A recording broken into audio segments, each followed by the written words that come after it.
ഇന്ന് രാവിലെ പത്രം വായിക്കാൻ നോക്കിയപ്പോൾ കണ്ടത് ഞെട്ടിക്കുന്ന വാർത്തകളാണ്. ഇന്നു മുതൽ ലോഡ് ഷെഡിംഗ്, KSRTC അടച്ചുപൂട്ടലിന്റെ വക്കിലേക്ക്, സ്കൂളുകൾ അടച്ചുപൂട്ടുന്നു എന്നീ വാർത്തകളെല്ലാം കണ്ടാണ് വായനക്കാർ ഞെട്ടിയത്. പിന്നെയാണ് അവർക്കെല്ലാം കാര്യം മനസ്സിലായത്. ഉമ്മൻചാണ്ടി സർക്കാരിന്റെ കാലത്തെ പ്രതിസന്ധികളും ദുരിതങ്ങളും എന്ന മട്ടിൽ വിവരിക്കുന്ന PRD പരസ്യമായിരുന്നു അതെന്ന്. രണ്ടാം പേജിൽ LDF സർക്കാരിന്റെ വികസന നേട്ടങ്ങളും ഉൾപ്പെടുത്തിയിട്ടുണ്ട്. ഉമ്മൻചാണ്ടി പിണറായി സർക്കാരുകളെ താരതമ്യം ചെയ്ത് പത്രത്തിൽ വന്ന PRDയുടെ പരസ്യം വലിയ രാഷ്ട്രീയ വിവാദങ്ങൾക്കാണ് വഴിതെളിച്ചിട്ടുള്ളത്. PRD പരസ്യത്തിനെതിരെ പ്രതിപക്ഷം ഒന്നടങ്കം രൂക്ഷ വിമർശനമാണ് ഉന്നയിക്കുന്നത്. പരസ്യം നൽകിയതിന് PRD ഉദ്യോഗസ്ഥരെ കൊണ്ട് ഉത്തരം പറയിപ്പിക്കുമെന്ന് VD സതീശൻ പറഞ്ഞു. ഈ പരസ്യം തയ്യാറാക്കിയവരൊന്നും പെൻഷൻ വാങ്ങില്ലെന്നായിരുന്നു രമേശ് ചെന്നിത്തലയുടെ പ്രതികരണം. പത്രവാർത്ത എന്ന രീതിയിൽ തോന്നിപ്പിക്കുന്ന ജാക്കറ്റ് പരസ്യങ്ങൾ വായനക്കാരെ തെറ്റിദ്ധരിപ്പിക്കുന്നതാണെന്നും വിമർശനമുണ്ട്. ഇതിനിടെ തെലങ്കാന സർക്കാരിന്റെ പരസ്യങ്ങളും കുറച്ച് ദിവസങ്ങളായി കേരളത്തിൽ പത്രങ്ങളിൽ ഇങ്ങനെ നിറയുന്നുണ്ട്. സർക്കാരിന്റെ നേട്ടങ്ങൾ അറിയിക്കുന്നതിലുപരി രാഷ്ട്രീയ എതിരാളികളെ മോശമായി ചിത്രീകരിക്കാൻ സർക്കാർ സംവിധാനത്തെയും പൊതുജനങ്ങളുടെ നികുതി പണത്തെയും ദുരുപയോഗം ചെയ്തോ? കാണാം RD Extra.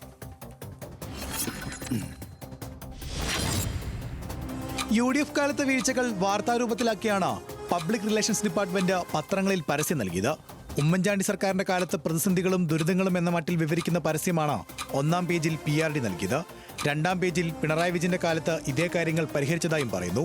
പരസ്യം നൽകിയ പേജുകൾ PRDക്ക് വേണ്ടിയുള്ള സർഗാത്മക പരസ്യാവിഷ്കാരമാണെന്നും പത്രത്തിന്റെ എഡിറ്റോറിയലുമായി ബന്ധമില്ലെന്നും ചെറിയ കോളത്തിൽ രേഖപ്പെടുത്തിയിട്ടുണ്ട്. PRDയുടെ പരസ്യത്തിനെതിരെ രൂക്ഷ വിമർശനമാണ് പ്രതിപക്ഷം ഉയർത്തുന്നത്. പരസ്യം നൽകി PRD നടത്തിയത് ചട്ടലംഘനവും ധൂർത്തുമാണെന്നാണ് പ്രധാന വിമർശനം. CPIM പ്രചാരണത്തിന് സർക്കാർ ചെലവിൽ പരസ്യം നൽകിയതിനെ നിയമപരമായും രാഷ്ട്രീയമായും നേരിടുമെന്ന് പ്രതിപക്ഷ നേതാവ് VD സതീശൻ പറഞ്ഞു.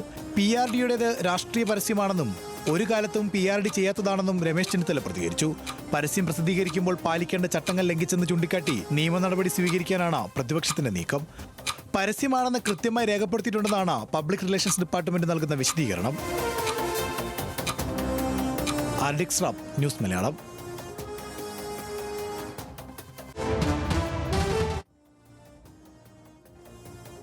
ഈ പരസ്യത്തിൽ പറഞ്ഞിരിക്കുന്ന ആരോപണങ്ങൾ UDF ഭരണത്തിൽ രാവിലെയും വൈകിട്ടും അരമണിക്കൂർ വീതം ലോഡ് ഷെഡിംഗ് ഉണ്ടായിരുന്നു എന്നതാണ്. KSRTC പൂട്ടലിന്റെ വക്കിൽ എന്നുള്ള ഒരു വാർത്തയാണ്. മാസം 124 കോടി രൂപയുടെ നഷ്ടമാണ് KSRTCക്ക് എന്നതായിരുന്നു. 40% പൊതുവിദ്യാലയങ്ങൾ അടച്ചുപൂട്ടലിന്റെ ഭീഷണിയിൽ എന്ന വാർത്തയുണ്ട്. വിദ്യാർത്ഥികൾക്ക് അർദ്ധവാർഷിക പരീക്ഷയായിട്ടും പാഠപുസ്തകം നൽകിയിട്ടില്ല എന്നുള്ളത് ഒരു വാർത്തയായി നൽകിയിരിക്കുന്നു. ശമ്പളം നൽകാൻ LICയിൽ നിന്ന് കടമെടുക്കാനുള്ള നീക്കമുണ്ട് എന്നുള്ളത് മറ്റൊരു വാർത്ത. സർക്കാർ ആശുപത്രികളിൽ ആവശ്യത്തിന് മരുന്നുകളില്ല എന്നത് വേറൊരു വാർത്ത. അവശ്യ സാധനങ്ങളുടെ വില സിവിൽ സപ്ലൈസ് കോർപ്പറേഷൻ കുത്തനെ കൂട്ടി എന്ന് മറ്റൊന്ന്. സാമ്പത്തിക വർഷത്തിന്റെ അവസാന ദിവസം ട്രഷറി കാലി എന്നുള്ള മറ്റൊരു വാർത്ത. സംസ്ഥാനത്ത് ക്ഷേമ പെൻഷനുകൾ മുടങ്ങിയിട്ട് 18 മാസം എന്നൊരു വാർത്തയുമുണ്ട്. എതിർപ്പും പ്രതിഷേധവും കാരണം ഗെയിൽ പൈപ്പ് ലൈൻ പദ്ധതി നിർത്തി. സ്ഥലം ഏറ്റെടുക്കാത്തതിനാൽ ദേശീയപാതാ വികസനം NHAI അവസാനിപ്പിച്ചു. ടാർ വാങ്ങിയതിൽ കുടിശ്ശിക. സംസ്ഥാനത്ത് റോഡ് പണികൾ നിലച്ചു. ഇടമൺ കൊച്ചി ട്രാൻസ്മിഷൻ ലൈൻ അനിശ്ചിതത്വത്തിൽ എന്നിങ്ങനെയൊക്കെയുള്ള ആ കാലത്തെ ചില വാർത്തകളാണ് ഇപ്പോൾ ഈ പരസ്യത്തിൽ വന്നത്. UDF ഭരണകാലത്തെ പരിഹസിക്കുന്ന സംസ്ഥാന സർക്കാരിൻ്റെ പത്രപരസ്യത്തിനെതിരെ നിയമപരമായും രാഷ്ട്രീയമായും നേരിടുമെന്ന് പ്രതിപക്ഷ നേതാവ് VD സതീശൻ പറഞ്ഞു. മരിച്ചു കഴിഞ്ഞിട്ടും ഉമ്മൻചാണ്ടിയെ CPIM വേട്ടയാടുന്നു എന്ന് KC വേണുഗോപാൽ പ്രതികരിച്ചു. PRD ഉദ്യോഗസ്ഥർ ചെവിക്ക് നുള്ളിക്കോ, ഇതിനൊക്കെ അവർ മറുപടി പറയേണ്ടി വരുമെന്ന് രമേശ് ചെന്നിത്തല പറഞ്ഞു. വാക്കുകൾ PRDയുടെ പരിമിതിക്ക് അപ്പുറത്തേക്ക് PRD പോയിരിക്കുകയാണ്. ഇതിന് നേതൃത്വം കൊടുത്ത ഉദ്യോഗസ്ഥന്മാർ ഇതിന് മറുപടി പറയേണ്ടി വരും ഭാവിയിൽ. അതിനെതിരായിട്ട് നിയമപരമായ നടപടിയും സ്വീകരിക്കും, രാഷ്ട്രീയമായ നടപടികളും ഞങ്ങൾ സ്വീകരിക്കും. ജീവിച്ചിരുന്ന ഉമ്മൻചാണ്ടി അവർ വെറുതെ വിട്ടില്ല, വേട്ടയാടി കല്ലെറിഞ്ഞ് തീർത്തു. ഒരു രാഷ്ട്രീയ നേതാവിനോടും കാണിക്കാത്ത രീതിയിലുള്ള ഏറ്റവും മ്ലേച്ഛമായിട്ടുള്ള രീതിയിലാണ്. ഇപ്പോഴും മരിച്ചു കഴിഞ്ഞപ്പോഴും അവർക്കറിയാം ഉമ്മൻചാണ്ടിയുടെ ഓർമ്മകൾ പോലും ശക്തിയുള്ള ഓർമ്മകളാണ് കേരളത്തിലെ ജനങ്ങളെ സംബന്ധിച്ചിടത്തോളം. അപ്പോൾ ആ ഉമ്മൻചാണ്ടിയെ മരിച്ചു കഴിഞ്ഞിട്ടും വേട്ടയാടാൻ വേണ്ടിയിട്ടാണ് ഇത്തരത്തിലുള്ള കള്ളപ്രചരണങ്ങളുമായിട്ട് ഈ പരസ്യമായിട്ട് രംഗത്ത് വന്നത്. ഈ PRD ഉദ്യോഗസ്ഥന്മാർ ചെവിക്ക് നുള്ളിക്കോണം. ഇവരാരും പെൻഷൻ വാങ്ങിക്കാൻ പോകുന്നില്ല. ഇവർ കാണിക്കുന്നത് ശുദ്ധ മര്യാദകളാണ്. ഈ ഉദ്യോഗസ്ഥന്മാർ നാളെ ഇതിന് മറുപടി പറയേണ്ടി വരും. പരസ്യം എങ്ങനെ ഉണ്ടായിരുന്നു? പരസ്യം അടിപൊളിയാണ്. അതായത് ഇതിനകത്ത് സത്യത്തിൽ എനിക്ക് പ്രതിപക്ഷത്തിനോട്, നേതാക്കന്മാരോട്, നമുക്ക് ബഹുമാനമുള്ള ആളാണ് ഇവരെല്ലാം, അവരോട് ശരിക്കും സങ്കടം തോന്നും. അതായത് അവർ പറയുന്നതൊക്കെ ശരിയാണ്. ഇപ്പോൾ അവരവരുടെ കാശ് എടുത്തിട്ട് വേണം കോൺഗ്രസും മുസ്ലിം ലീഗും UDF ആകെയും പരസ്യം കൊടുക്കാൻ. LDF ഇങ്ങനെ കാര്യങ്ങൾ ഓർമ്മിപ്പിക്കാൻ സർക്കാരിൻ്റെ പൈസയുണ്ട്, അതൊരു വസ്തുതയാണ് അവർ പറയുന്നത്. പക്ഷേ സർക്കാരിന് അവരുടെ പരസ്യം ചെയ്യുന്നതിൽ വല്ല തടസ്സമുണ്ടോ? ഒരു തടസ്സമില്ല. അതുകൊണ്ട് ഇത് ഇങ്ങനൊരു അനീതി അവർ അനുഭവിക്കുന്നുണ്ട്. അത് സർക്കാരുകളുള്ള, അതിനാണല്ലോ ഭരണവും അധികാരമൊക്കെ.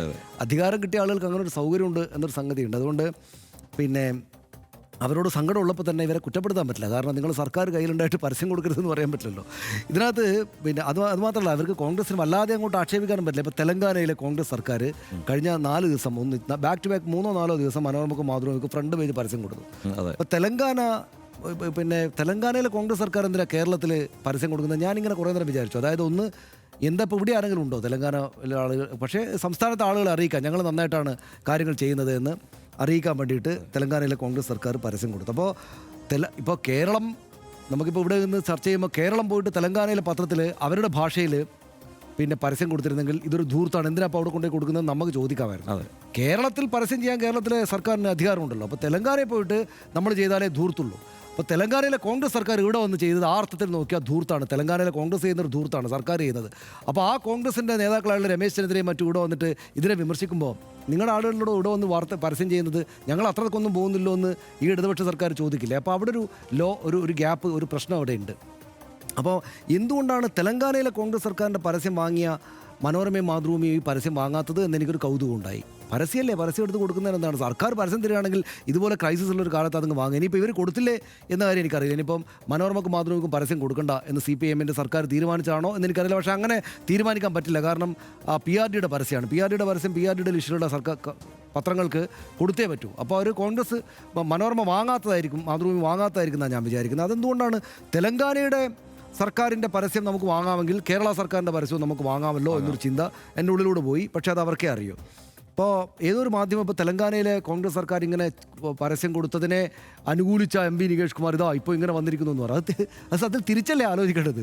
തെലങ്കാനയിലെ സർക്കാർ ഇവിടെ കൊണ്ടുവന്നിട്ട് പരസ്യം കൊടുത്ത് ധൂർത്ത് കളിക്കുമ്പോൾ കേരളത്തിലെ ആളുകൾ ഇത് കൊടുത്തു എന്നതല്ലേ കാണേണ്ടതെന്നൊരു തോന്നൽ എനിക്കുണ്ടായി. പിന്നെ ഇതിനകത്ത് ഈ പരസ്യത്തിന് താഴെ വായിച്ചാൽ ഇതിലെ വാർത്തകൾ വസ്തുതാപരവും രൂപകൽപ്പന പ്രതീകാത്മകവുമാണെന്ന് അവർ എഴുതിയിട്ടുണ്ട്. നല്ല രസമായിട്ടാണ് ചെയ്തിരിക്കുന്നത്. നല്ല ഡിസൈനും നല്ല ആളുകളെ പെട്ടെന്ന് ആളുകളെ ഓർമ്മിപ്പിക്കുന്ന കാര്യങ്ങളും നല്ല ഭാഷയും, പത്രത്തിലെ വാർത്തയൊക്കെ നല്ല ഭാഷയും നല്ല ഭംഗിയായിട്ട് എഴുതിയിട്ടുണ്ട്. ഇതിലെ വാർത്തകൾ വസ്തുതാപരമാണ് എന്ന് അവർ എഴുതിയിരിക്കുക. രൂപകൽപ്പന പ്രതീകാപരമാണ്, പക്ഷേ വാർത്തകൾ വസ്തുതാപരമാണ്. കുറ്റം പറയാൻ പറ്റില്ല. ഈ വാർത്തയെല്ലാം ആ കാലങ്ങളിൽ പല പത്രങ്ങളിലായിട്ട് വന്ന വാർത്തകളാണ്. അതിപ്പോൾ UDF-ന് ഇതിൻ്റെ ഉള്ളിലേക്ക് ഇറങ്ങി ചെന്നിട്ട് നിഷേധിക്കാൻ പറ്റില്ല. ആ വാർത്ത കള്ളമല്ലേ നിങ്ങൾ കൊടുത്തിരിക്കുന്നത്, കള്ള വാർത്തയല്ലേ കൊടുത്തിരിക്കുന്നതെന്ന് ചോദിക്കാൻ പറ്റില്ല. നിങ്ങളിങ്ങനെ പരസ്യം ചെയ്ത് ധൂർത്താണ് എന്ന് പറയാം, ഇത് വഴിവിട്ട നടപടിയാണ് എന്ന് പറയാം, അത് പറഞ്ഞ് മുന്നോട്ട് പോകാം എന്നല്ലാതെ ഇതിപ്പോൾ വസ്തുതാപരമാണ് ഈ വാർത്തകൾ എന്നതുകൊണ്ട് അതിൻ്റെ വാർത്തകൾക്കകത്ത് ഇതിനകത്തുള്ള വാർത്തകളെ നിഷേധിക്കാൻ പറ്റില്ല. എനിക്കത് കൂടുതലും പറയാനുള്ള പക്ഷേ നന്നായിട്ടുണ്ട് എന്ന് മാത്രമേ എനിക്ക് പറയാനുള്ളൂ. ഇതിപ്പോൾ ഇത്തരത്തിലുള്ള പിന്നെ സർക്കാർ കയ്യിലുണ്ടായുള്ള സൗകര്യം ഇത് മോദിക്കാണെങ്കിലും തെലങ്കാനയിലെ രേവന്ത് റെഡ്ഡി സർക്കാരിനാണെങ്കിലും ഇവിടുത്തെ പിണറായി വിജയൻ സർക്കാരിനാണെങ്കിലും ഒരു സൗകര്യം ഇതാണ്. തെരഞ്ഞെടുപ്പ് വരുമ്പോൾ അവരുടെ സർക്കാരിൻ്റെ പണം എടുത്തിട്ട് ഇതിനുവേണ്ടി പ്രത്യേകമായിട്ട് വെച്ചിരിക്കുന്ന പണം എടുത്തിട്ട് മാധ്യമങ്ങൾക്ക് കൊടുക്കാം. പത്രങ്ങൾക്ക് മാത്രമല്ല നമ്മൾക്കൊക്കെ പരസ്യം തരണം എന്നറിയേ എന്നാണ് എനിക്ക് അവരോട് പറയാനുള്ളത്. അല്ല, അതിൽ വിമർശനം സ്വാഭാവികമായിട്ട്, അതായത് ഒരു പരസ്യം എന്ന നിലയിൽ നമ്മളത് ആലോചിക്കണമല്ലോ. പരസ്യം എന്ന നിലയിൽ അത് മർമ്മത്ത് ചെന്ന് തൊട്ട പരസ്യമായി മാറി എന്നുള്ളതാണ് യാഥാർത്ഥ്യം. കാരണം PRDയുടെ ഇത്തരം പരസ്യങ്ങൾ അങ്ങനെ സാധാരണ കാണാറില്ല. ഇപ്പോൾ തെലങ്കാന സർക്കാരിൻ്റെ പരസ്യം ഇവിടെ വരുന്നുണ്ട്. അതായത് വനിതകൾക്ക്, സ്ത്രീകൾക്ക് അവിടെ പെൻഷൻ പൈസ കൊടുക്കുന്ന കാര്യമൊക്കെയാണ്, എന്തൊക്കെയോ പേരിൽ പൈസ കൊടുക്കുന്നതിനെക്കുറിച്ചൊക്കെയുള്ള പരസ്യങ്ങൾ. പക്ഷേ അവിടുന്ന് വന്ന പരസ്യങ്ങളിൽ ഒന്നെന്താണ്, വീട് ലൈഫ് പദ്ധതി പോലെ അവിടെ നിർമ്മിച്ച് നൽകുന്ന വീടുകൾ, അത് സത്യത്തിൽ ഒരു സ്വയംപാരയായി മാറി. ഇവിടെ കേരളത്തിൽ വന്നു കഴിഞ്ഞപ്പോൾ കേരളത്തിലെ ലൈഫ് വീടുകളിൽ മറ്റേ ബോർഡും കൊടിയുടെ പടവും ഒന്നുമില്ലല്ലോ, അവിടെ അതുണ്ട്. അപ്പോൾ അത് വെച്ചിട്ട് ഇവിടെ LDF-ൻ്റെ പ്രവർത്തകർ അതിനെ പ്രതിരോധിക്കുന്നതൊക്കെ കണ്ടു. അത് അസ്വാഭാവികമാവണ്ണം ഈ പരസ്യം വരുന്നുണ്ടായിരുന്നു. ഈ തെലങ്കാന സർക്കാരിൻ്റെ പരസ്യം അത് അത്ര സ്വാഭാവികമല്ലത്, ആ മട്ടിൽ അത് വരുന്നുണ്ടായിരുന്നു. അപ്പോൾ ഇതെല്ലാം നിൽക്കുന്ന സമയത്ത് അതിനെക്കുറിച്ചുള്ള ചർച്ച ഇങ്ങനെ ഏറി നിൽക്കുമ്പോഴാണ് ഈ പരസ്യം വരുന്നത്. അപ്പം അതുകൊണ്ട് തന്നെ ഈ പരസ്യം കൂടുതൽ ശ്രദ്ധിച്ചു ആളുകൾ. ഈ പരസ്യത്തിലൊരു വിമർശനം ഉയർന്നത്, ഇപ്പം ചില മാധ്യമപ്രവർത്തകർ ഉയർത്തിയ ഒരു വിമർശനം, ഇത് മീഡിയ എത്തിക്സിന് ചേർന്നതല്ല, ജാക്കറ്റ് ആഡ് ഇങ്ങനെ കൊടുക്കുന്നതല്ല. ജാക്കറ്റ് ആഡിൽ കണ്ടിട്ടുള്ള പരീക്ഷണങ്ങളൊക്കെ കണ്ടാൽ നമ്മൾ ഞെട്ടിപ്പോവും. അതിനെക്കുറിച്ച് അത് തുടങ്ങിയ കാലം മുതൽ എനിക്ക് തോന്നുന്നു ടൈംസ് ഓഫ് ഇന്ത്യ ആണെന്ന് തോന്നുന്നു ആദ്യം ഈ ജാക്കറ്റ് ആഡ് കൊടുക്കുന്നത്. അന്ന് തന്നെ വലിയ വിമർശനമൊക്കെ ഉയർന്നിട്ടുണ്ട്. അപ്പോൾ അന്ന് അവർ അതിൻ്റെ ഉടമകൾ പറഞ്ഞത് ഇത് മറ്റേത് ബിസിനസ്സും പോലെ തന്നെ ഒരു ബിസിനസ്സാണ്, അതിൻ്റെ ഏത് ഭാഗം ഈ രീതിയിൽ കച്ചവടം ചെയ്യാൻ പറ്റുമെങ്കിൽ കച്ചവടം ചെയ്യുമെന്ന മട്ടിലാണ് ആ കാലത്ത് അത് പറഞ്ഞത്. അന്ന് ഇതിനെ ഒത്തിരി വിമർശിച്ചിരുന്നു. പക്ഷേ പിന്നെ എന്തൊക്കെ തരത്തിലുള്ളതാണ്. ഒരു ദിവസം പത്രം വന്നു കഴിഞ്ഞാൽ പത്രത്തിൻ്റെ 1-ാം പേജിൽ ഒരു കണ്ണാടി, അതിലൊരു മാല മാത്രം. അപ്പോൾ നമ്മൾ നോക്കിയാൽ നമ്മൾ മാല ഇട്ട് നിൽക്കുന്ന പോലെ തോന്നും. ഇങ്ങനെയുള്ള വലിയ പരീക്ഷണങ്ങൾ ഈ പത്രങ്ങളിൽ ഉണ്ടായിട്ടുണ്ട്. ആ നിലയ്ക്ക് ഈ പരീക്ഷണം ഒരു പരസ്യം എന്ന നിലയ്ക്ക് നോക്കിയാൽ ഗംഭീരമായി. കാരണം അത് ഇത്രമേൽ ചർച്ച ചെയ്യപ്പെട്ട ഒരു പരസ്യം അടുത്ത കാലത്ത് വേറെ വന്നിട്ടില്ലല്ലോ. പിന്നെ രണ്ടാമത്തെ കാര്യം ഇതിലെ ആരോപണങ്ങളാണ്. ഞാൻ ചെയ്തത് വേറൊന്നുമല്ല. ഈ വാർത്തകൾ ഇതിങ്ങനെ മോശമായിട്ടൊരു സർക്കാരിനെ നുണ പറഞ്ഞ് താറടിച്ച് കാണിക്കുന്നത് ശരിയല്ലല്ലോ എന്നുള്ള തോന്നലാണ് ആദ്യം നമുക്കുണ്ടാവുക. അങ്ങനെ ഒരു സർക്കാരിനെ ഇല്ലാത്തത് പറഞ്ഞ് അങ്ങനെ കുഴപ്പത്തിലാക്കുന്നത് ശരിയല്ലല്ലോ. ഇപ്പം വൈകാരികമായി തന്നെയാണ് കെ സി വേണുഗോപാലൊക്കെ പ്രതികരിക്കുന്നത്. ഉമ്മൻചാണ്ടിയെ മരണത്തിന് ശേഷം പോലും വേട്ടയാടുന്നു എന്നൊക്കെ. അത് നല്ലതാണ്, അങ്ങനെ തന്നെയാണ് അതിനെ നേരിടാൻ പറ്റൂ എന്നുള്ളത് ഞാൻ തിരിച്ചറിഞ്ഞു. കാരണം ഈ വാർത്തകളെല്ലാം തേടിപ്പോയപ്പോൾ ഇതെല്ലാം പഴയ വാർത്തകൾ തന്നെയാണ്. മലയാള മനോരമയുടെ അടക്കം 1-ാം പേജിൽ വന്ന വാർത്തകൾ അതിൽ ഉൾപ്പെടുത്തിയിട്ടുണ്ട്.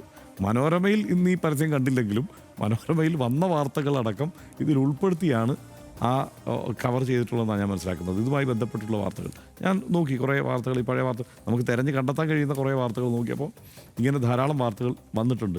നമുക്കറിയാമല്ലോ ഇപ്പോൾ ഈ ഗെയിൽ പൈപ്പ് ലൈനുമായി ബന്ധപ്പെട്ടുള്ള ഉണ്ടായ പ്രശ്നങ്ങൾ, ഭൂമി ഏറ്റെടുക്കാൻ പറ്റാത്ത പ്രശ്നങ്ങൾ നമുക്ക് മുന്നിൽ വാർത്തയായി തന്നെ വന്നതാണ്. ദേശീയപാത അതോറിറ്റി കേരളത്തിലെ ഓഫീസ് പൂട്ടിപ്പോയി എന്നുള്ളത് നമുക്ക് മുന്നിൽ വാർത്തയായി തന്നെ വന്നതാണ്. ലോഡ് ഷെഡിങ് വാർത്തയായി വന്നതാണ്. ഈ KSRTCയിലെ പ്രശ്നങ്ങൾ അത് നഷ്ടത്തിലേക്ക് കുതിക്കുന്നു, ഇപ്പോൾ പൂട്ടും എന്നുള്ളത് വാർത്തയായി നമുക്ക് മുന്നിൽ വന്നതാണ്. അപ്പോൾ ഇതൊന്നും അങ്ങനെ നിഷേധിക്കാൻ കഴിയില്ല. അതിൽ എന്താണ് പ്രതിപക്ഷത്തെ ആകെ ഉലയ്ക്കുന്ന തരത്തിലുള്ള ഒരു ബുദ്ധി ആ പരസ്യത്തിന് പിന്നിൽ പ്രവർത്തിച്ചു. അത് വളരെ എന്താണ് ആഞ്ഞു തറയ്ക്കുന്ന പരസ്യമായി മാറുകയും ചെയ്തു. അതിലുള്ള ഒരു അങ്കലാപ്പ് എന്നുള്ളതിനപ്പുറത്ത് തൽക്കാലം ഇതിനകത്ത് എന്ത് പരാതിയാണെന്ന് നമുക്ക് പറയാൻ കഴിയും. പക്ഷേ എനിക്കൊരു ചെറിയ കുറ്റം പറയാൻ തോന്നുന്നത്, ഇത് VS സർക്കാരിൻ്റെ ഒന്നും കാലത്ത് VSന്റെ പടം വെക്കുന്നതിനൊക്കെ വലിയ വിമർശമൊക്കെ ആയിരുന്നു പാർട്ടിക്കകത്ത്. ഇതൊക്കെ പാടുണ്ടോ ഇങ്ങനെയൊക്കെ. ഇപ്പോൾ പക്ഷേ പാർട്ടിയൊക്കെ അങ്ങ് മാറി. അതായത് സർക്കാരിൻ്റെ പരസ്യമില്ലാത്ത സ്ഥലമില്ല. KSRTC ബസ്സിൻ്റെ പുറത്ത് നമ്മൾ പുറത്തേക്ക് ഇറങ്ങിയ മുഴുവൻ കാണാം. അതിപ്പോൾ എന്തെങ്കിലും കുറ്റമുണ്ടെന്നല്ല കേട്ടോ ഞാൻ പറയുന്നത്. കാലം മാറി. അത് ഞാൻ കാലം മാറി എന്ന് വെച്ചാൽ എന്താണെന്ന് വെച്ചാൽ നമ്മളിപ്പോൾ ഫേസ്ബുക്കിലാണെങ്കിൽ ഇൻസ്റ്റാഗ്രാമിലൊക്കെ അവരവരുടെ പടം തന്നെ എല്ലാ മനുഷ്യരും ഇട്ടു തുടങ്ങി. അപ്പോൾ ആ കാലത്തുള്ളതുപോലെ വ്യക്തികളുടെ ഇമേജ് ഇങ്ങനെ വെക്കുന്നതിന് എന്തെങ്കിലും കുഴപ്പമൊന്നുമില്ല എന്ന് വന്നു. അപ്പോൾ എന്തെങ്കിലും കുറ്റം പറയാനുണ്ടെങ്കിൽ ഇതാണ്. അതായത് ഇതിപ്പോൾ പിണറായി വിജയൻ്റെ പടമില്ലാതെ നമുക്ക് രാവിലെ എഴുന്നേറ്റ് നടക്കാൻ പറ്റാണ്ടായി എന്ന് വെച്ചാൽ എവിടെ നോക്കിയാലും കാണും. അതുപോലെ പരസ്യത്തിന് വേണ്ടി എത്ര പൈസ വേണമെങ്കിലും ചെലവഴിക്കാം എന്നൊരു നിലപാടിലേക്ക് വന്നു. അതായത് എങ്ങനെയെങ്കിലും ഏത് വിധേനയും അത് ഭരണം അടുത്തതായിട്ട് പിടിക്കണം എന്നതുകൊണ്ട് ഉദാരത എല്ലായിടത്തും കാണുന്നുണ്ട്. അതിനെ ധൂർത്ത് എന്ന് പ്രതിപക്ഷത്തിന് വേണേൽ വിളിക്കാം. പക്ഷേ അത് ഒരു കോസിന് വേണ്ടി ചെലവിടാനാണല്ലോ പണം. അല്ല, ഒരു കാര്യം പറയാതെ പോകാൻ പറ്റില്ല സനീഷേ. അതെന്താണെന്നറിയോ, ധൂർത്ത് അതും നമ്മൾ അന്വേഷിച്ചു. ഇത് ധൂർത്ത് എന്നുള്ള നിലയ്ക്ക് നമുക്ക് കണക്ക് കൂട്ടാൻ കഴിയുമോ എന്നുള്ളത് നോക്കിക്കഴിഞ്ഞാൽ അതിനകത്ത് ഒരു പ്രശ്നമുണ്ട്. കാരണം കഴിഞ്ഞ സർക്കാരിൻ്റെ കാലത്ത് 158 കോടി രൂപയാണ് പരസ്യ ഇനത്തിൽ ചെലവഴിച്ചത്. അതായത് ഉമ്മൻചാണ്ടി സർക്കാരിൻ്റെ കാലത്ത്. അപ്പോൾ അതായത് 5 വർഷം കൊണ്ട് 158 കോടി രൂപ. അതായത് ഇപ്പോഴുള്ള കണക്ക് വെച്ച് നോക്കിക്കഴിഞ്ഞാൽ 10 വർഷം മുമ്പ് അതിന് പിന്നോട്ട്, അതായത് ഒരു 15 വർഷം പിന്നോട്ട് നോക്കണം ആ പരസ്യം. അപ്പോൾ അന്നത്തെ മാർക്കറ്റ് വേറെയാണ്, അന്നത്തെ മാധ്യമങ്ങളുടെ എണ്ണം കുറവാണ്. എന്നിട്ടും 158 കോടി രൂപ അന്ന് പരസ്യത്തിന് ചെലവഴിച്ചിട്ടുണ്ട്. അതിനുശേഷമുള്ള 2 സർക്കാരുകൾ, പിണറായി വിജയൻ്റെ 2 സർക്കാരുകൾ, നേതൃത്വത്തിൽ നിന്ന 2 സർക്കാരുകൾ ചെലവഴിച്ച തുക എന്ന് പറയുന്നത് ഏതാണ്ട് 270 കോടിക്ക് മേൽ ഉള്ള ഒരു തുകയാണ്. അത് 290 കോടി ഏതാണ്ട് അതിനടുത്ത്. അതായത് 300 കോടിക്ക് മേൽ വേണമെങ്കിൽ ഉമ്മൻചാണ്ടി സർക്കാരുമായി താരതമ്യം ചെയ്താൽ ചെലവഴിക്കാം. 300 കോടിക്ക് മേൽ. പക്ഷേ ആ ഉമ്മൻചാണ്ടി സർക്കാരിനേക്കാൾ കുറച്ച് പൈസയെ പരസ്യത്തിന് PRD പരസ്യത്തിന് വേണ്ടിയിട്ട് അവർ ചെലവഴിച്ചിട്ടുള്ളൂ എന്നുള്ളത് യാഥാർത്ഥ്യമായി നമുക്ക് മുന്നിലുണ്ട്. അത് മാത്രമല്ല, അന്നത്തെ വാർത്തകൾ ഓർമ്മയുണ്ടോ? ഉമ്മൻചാണ്ടി സർക്കാരിൻ്റെ കാലത്ത് ഡൽഹിയിൽ AICC സമ്മേളനം നടക്കുമ്പോൾ അവിടുത്തെ പത്രങ്ങളിൽ 1-ാം പേജിൽ കേരള സർക്കാരിനെ കുറിച്ചുള്ള വാർത്ത, ഇതുപോലെ പരസ്യം ജാക്കറ്റ് ആഡ് കൊടുത്തു എന്നുള്ളത് അന്ന് വാർത്തയായിരുന്നു, ധൂർത്ത് എന്ന് പറഞ്ഞിട്ട്. അന്ന് ഇവിടെ സാമ്പത്തിക പ്രതിസന്ധി ഉള്ളപ്പോൾ. അപ്പോൾ ഇതൊക്കെ വസ്തുതയാണ്. ഓരോ കാലത്തും ഓരോ സർക്കാരുകൾക്കും പല പ്രതിസന്ധി ഉണ്ടാവും, അത് വാർത്തയുണ്ടാവും. അത് ഇനിയിപ്പോൾ മാറി UDF സർക്കാർ രൂപീകരിക്കുന്ന ഒരു സാഹചര്യം ഉണ്ടാവുകയാണെങ്കിൽ ഈ കാലത്തെ കുഴപ്പങ്ങളെല്ലാം വെച്ച് അവർ അന്നൊരു പരസ്യം ഇറക്കട്ടെ. മാത്രമല്ല ഇതിനകത്ത് ഇത് നല്ല ഐഡിയ ആണ്. ഈ പരസ്യം നന്നായിട്ട് ചെയ്തിട്ടുണ്ട്. അതുകൊണ്ട് ഈ പരസ്യം ചെയ്ത ആളുകൾക്ക് നേരത്തെ പറഞ്ഞതിനേക്കാൾ കുറച്ച് കൂടുതൽ പൈസ കൊടുത്തോട്ടെ സർക്കാർ എന്നൊരു അഭിപ്രായം എനിക്കുണ്ട്. PRD നൽകിയ പരസ്യത്തിലെ ഉള്ളടക്കങ്ങളിൽ പലതും 10 ആണ്ട് മുമ്പ് വാർത്താരൂപത്തിൽ വന്നവ തന്നെ എന്നത് നേരാണ്. പക്ഷേ ഒരു സർക്കാർ അതിൻ്റെ ഒരു സംവിധാനത്തെ രാഷ്ട്രീയ ചുവയുള്ള പ്രചാരണത്തിനായി തെരഞ്ഞെടുപ്പ് കാലത്ത് ഉപയോഗിക്കുന്നത് ശരിയോ എന്ന ചോദ്യം നിശ്ചയമായിട്ടുമുണ്ട്. അതിലൊരു ജനാധിപത്യ നൈതികതയുടെ പ്രശ്നമുണ്ട്. സർക്കാരിൻ്റെ നേട്ടം പ്രചരിപ്പിക്കാനുള്ള സംവിധാനം തന്നെയാണ് PRD. പക്ഷേ ഒരു മുൻ സർക്കാരിൻ്റെ ഭരണകാലത്തെ വ്യംഗ്യത്തിലാണെങ്കിലും താഴ്ത്തിക്കെട്ടാൻ പൊതുപണം ഉപയോഗിക്കുന്നതിൽ തെറ്റുണ്ട് എന്ന് പറയുകയും ചെയ്യാം. ഏതായാലും തെരഞ്ഞെടുപ്പ് അടുത്ത കാലത്ത് ഇത്തരത്തിലൊരു പരസ്യം വരുന്നത് വോട്ടർമാരെ സ്വാധീനിക്കും എന്ന കാര്യത്തിൽ തർക്കമില്ല. അതേ വേളയിൽ തന്നെ ഈ തെരഞ്ഞെടുപ്പ് അടുത്ത കാലത്ത് തെലങ്കാന സർക്കാർ കേരളത്തിലെ പത്രങ്ങളിൽ പരസ്യം നൽകുന്നതും നിഷ്കളങ്കമായിട്ട് കാണാൻ ആകില്ല എന്ന് പറയുന്നവരുമുണ്ട്. അത് തെലങ്കാനയുടെ പൊതുപണം ഉപയോഗിച്ചുള്ള കോൺഗ്രസിൻ്റെ UDF പ്രചാരണം തന്നെയാണ് എന്ന് പറയുന്നവരുമുണ്ട്. ഏതായാലും നവകേരള സർവേക്കും സർക്കാർ ജീവനക്കാർക്കുമുള്ള സന്ദേശത്തിനും ശേഷം PRD പരസ്യവും കോടതി കയറും എന്ന സൂചന ഇപ്പോഴുണ്ട്. ശേഷം കോടതി എന്തു പറയും അങ്ങനെയാണെങ്കിൽ എന്ന് അറിയാൻ കാത്തിരിക്കാം.